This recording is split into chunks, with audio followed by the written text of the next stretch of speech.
In a land of sunshine where the palm trees sway, there's a special show to brighten up your day. From rockin' festivals to Broadway dreams, tune in with Bonnie G. It's a desert scene, the desert scene with Bonnie G. Meet the stars and feel the beat. From the Coachella Valley is the place to be, for all the culture, fun, and harmony. The desert scene, yeah, with Bonnie G. Mutual Broadcasting welcomes you to the Desert Scene, featuring conversations with the people who make culture, art, and entertainment happen in the Coachella Valley. From local theater to live music, art exhibits to cinema and beyond. Now, here is your host, Bonnie G. And welcome to the Desert Scene. So happy to have you here today, and very happy to welcome my buddy Chuck Yates to the show. He's a wonderful actor and director, and he is bringing back his one-man show called TRU, all about Truman Capote, to Desert Ensemble Theatre Company. Hey, Chuck, how are ya? I'm doing great, gorgeous. How are you? Good, good, good. So this is so exciting, and I'm going to get to see it because I missed it the first time around. So tell us a little bit about the show, and tell us about the first one. And that was how many years ago? That was 2013, so almost 12 years ago. Wow. So tell us about that one, and then what kind of changes would you say, I'm sure there are some, going to be to this version? Yeah. Well, first of all, I first saw this show in 1989 when I was like 25.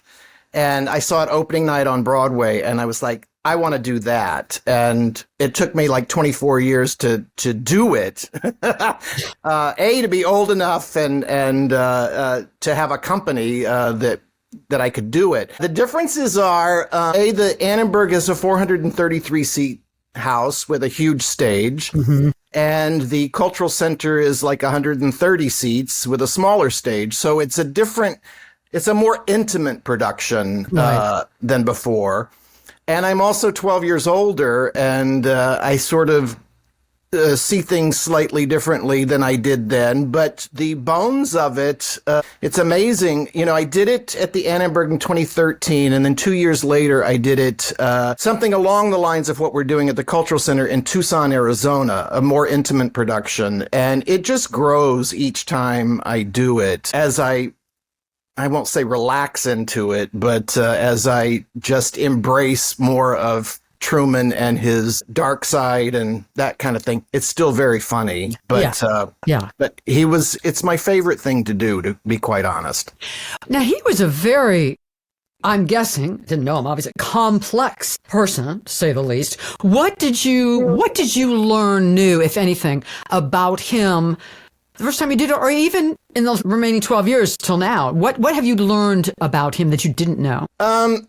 Well, a lot originally. Like I said, I first decided I wanted to do this at 25 and didn't do it until I was 48. So I did a lot of reading and just blindly researching a role that I didn't know I would ever play, but I just found him to be such an interesting person, an interesting character, that it was a lot of reading that is still in my body, so I don't have to really do that. I do go back and look at YouTube clips just to try to get the voice as close to the voice as I can get. But, you know, there was a lot of darkness in his life. He was seemed to be happy-go-lucky in some ways, but, you know, there was troubles with his mother, that kind of thing, feeling abandoned most of his life. All of that stuff ties into trying to capture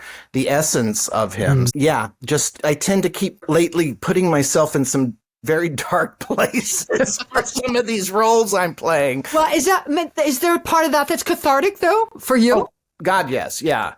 There's nothing more terrifying than standing right before you go on stage, or as he would say, the drop of the gallows. But then the moment in the past, it hasn't happened this time yet, but in the past 2 productions that I've done of this, the moment you step on stage, it's like being on a roller coaster and you just go with it. Yeah.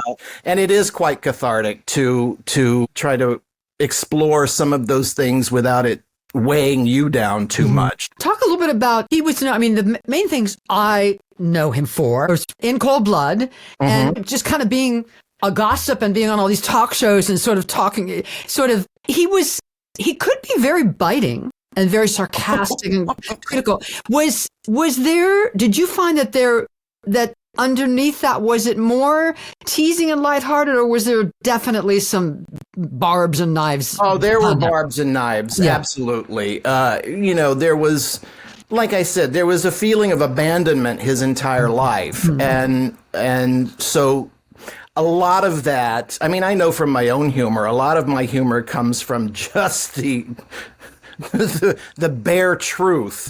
You know?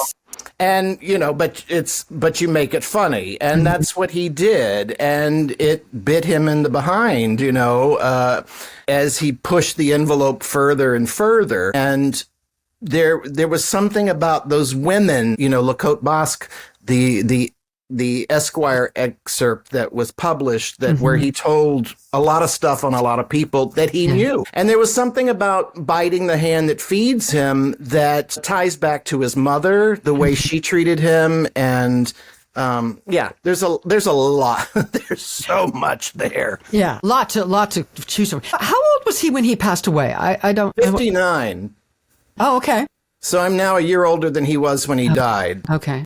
And was he, by that point, had he alienated most of his friends at that point, or did he still have a little circle that still loved him despite how biting he could be? He alienated almost all of the people that he really treasured in his way. There were people who stuck by him, but the ones, Babe Paley and Slim Keith, they never spoke to him again. Oh, and those two were really, really important in his mind to him and his life. So they never spoke to him again. Wow. Yeah.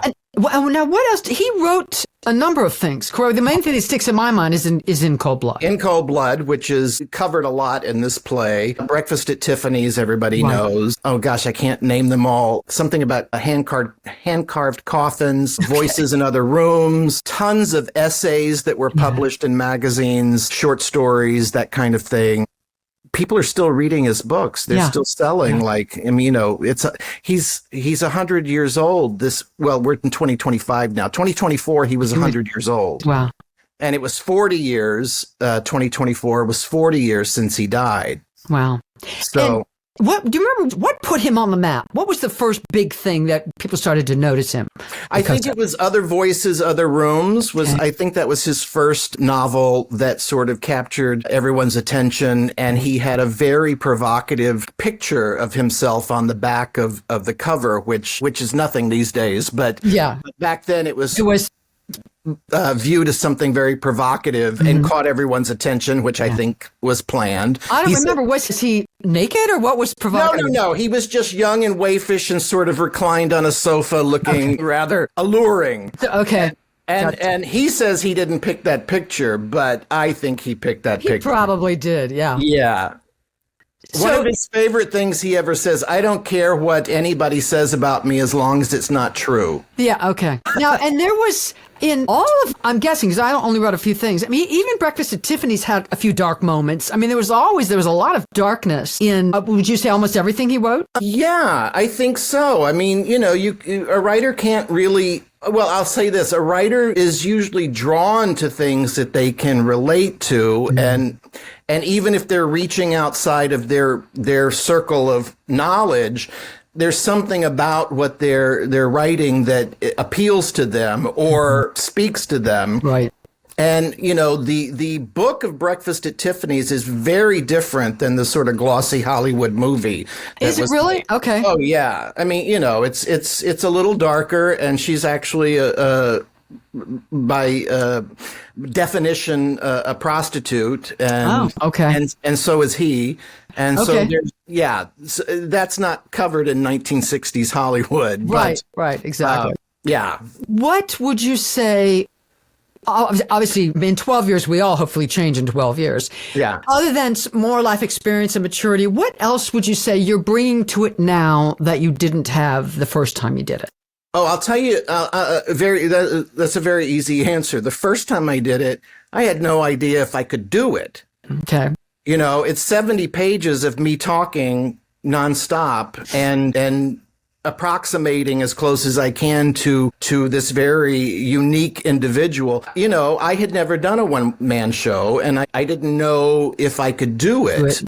And so that first hurdle was the main hurdle to jump, would just, I can do it. And then the second time in Tucson was feeling more confident in the fact that, yes, I've done it. Now can I dig a little deeper, which is carrying over now 12 years later to even trying to dig deeper and more emotionally deeper into it and hopefully improve upon it even more. Yeah. Yeah. So, but you said there is a lot of humor. I mean, he could be very funny, even though he's biting. He could be very funny. So there's a lot of humor in it too, I'm guessing. He was extremely funny. Yeah, he was extremely funny and said things that most people thought but never said. Right. And that's what's funny about it. And yes, the play is very funny. It's a very dark, lonely time in his life, but that the humor is what gets him through. The humor is what, you know, sort of sustains him through a very lack period of time. Right. Now, he was pretty obviously gay. Was that something he wrestled with? He was very private. I never heard anything about a steady partner. Do you explore that in the play? Yeah, it's mentioned in the play. He never had a problem being a homosexual. Yeah. I mean, that's even a line from the play. Yeah. You know, he says he was always right out there, and he embraced his eccentricities and his peculiarities. He embraced them because it set him apart from, I mean, you know, you can try to hide all that stuff, or as we know now, you can try to hide all that stuff, or you can embrace it and be, you know, who unique. you are. Yeah. And that's who he was. And he did. He had a very long time partner named Jack Dunphy. They were together for 30 years. Okay. They were only lovers for like 3, but they were best friends and closest companions ever since. They didn't necessarily live together all the time, but that was his person. And then, you know, there's a lot of other people along the way, I'm sure. Along the way and such. Yeah. Tell us about directed by David Yaus. Tell us a little bit about your director. My director, David Yaus, is one of my best friends. I'm very lucky with this project because it started off being directed by Larry Rabin, the first 2 productions. We all 3 went to school together in New York, so we all know each other very well. And Larry was not available this time, and so David has stepped in, and I'll work with David Yaus anytime, as an actor or as a director. I've directed him, he's directed me, we've been on stage together, and it's when you have someone who understands your process, and that I helps. understand his process because we were sort of trained at the same time, at the same place. And when you trust somebody, if I'm directing him, I trust him to find what needs to be found. And I think, I won't speak for him, but I think the same for me. And then when we're together, it's just so easy working together, be it directing each other or being on stage together. It's really a luxury. It's really a luxury to have him stepping in and taking over this, because it's a remounting, but it's not, because it's a whole different set, and it's, you know, and it's fitting it into the space. And then I had told him I wanted to do some things with it that I've learned in 12 years. So working with somebody that you trust is like crucial. Crucial. Yes. All right, TRU, the Chuck Yates starring as Truman Capote, TRU at Desert Ensemble Theatre Company, opens January 24th, right? Tell people about tickets. Where can they get tickets? You can get tickets at Desert Ensemble Theatre, RE.org. Okay. Theater RE, desertensembletheater.org, and it is at the Palm Springs Cultural Center, and I am just so excited to be doing it again, and this is most likely the last time I'll be doing it in the desert, so please come see it if you missed it the first time. I'm coming opening night. I can't wait. I know Chuck's going to be fabulous. Chuck Yates, thank you so very much for being here. Break a leg. Best of luck to you. Really appreciate it. I'm so happy to see you, and I'll be happy to see you in person on the 24th. All right, and we'll see the rest of you the next time. The Desert Scene with Bonnie G. Meet the stars and feel the beat. From the Coachella Valley, it's the place to be. For all the culture, fun, and harmony. The Desert desert scene, yeah, with Bonnie G. The desert scene's where you belong with Mutual Broadcasting's Bonnie G. Just sing along. Just sing along.